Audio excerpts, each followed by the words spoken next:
ভীষণ মজা করে লোট্টা ফ্রাই করব। তো এখানে লোট্টা মাছ নিয়ে নিয়েছি আর এখন এটা আমি ম্যারিনেট করে রাখবো। তো এখানে আমি সয়া সস দিয়ে দিলাম, দিয়ে হালকা একটু মেখে নিয়েছি।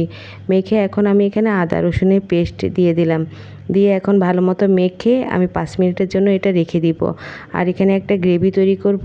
একটা ডিম নিয়েছি, সামান্য পরিমাণ লবণ, আর দিয়ে দিয়েছি আমি এখানে মরিচের গুঁড়ো, জিরে ধনিয়া গুঁড়ো, দিয়ে এখানে আদা রসুনের পেস্ট দিয়ে দিলাম। দিয়ে তারপরে হচ্ছে আমি এখানে জিরে ধনিয়া গুঁড়ো দিয়ে তারপরে বেসন আর ওস্ট দিয়ে দিব। দিয়ে সামান্য পরিমাণ পানি দিয়ে আমি এটা একটু হালকা মেখে এখানে অল্প পরিমাণ একটু তেল দিয়ে দিব। বাস আমার গ্রেভিটা রেডি হয়ে গেছে। আর এখন আমি এটা লোট্টা মাছটা ডুবিয়ে তারপরে ভেজে নিব। এখানে চুলায় তেলও গরম বসিয়ে দিলাম। তো এখন এই তো লোট্টা মাছগুলো ফ্রাই করে নিচ্ছি।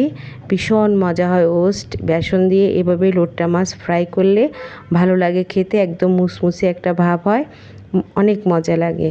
তো এই তো আমি এপিট ওপিট করে উল্টিয়ে দিচ্ছি। তো সবগুলো ভেজে দেখাচ্ছি, দেখেন কত ভালো হয়েছে, দারুণ লাগে এভাবে খেতে। আল্লাহ হাফেজ।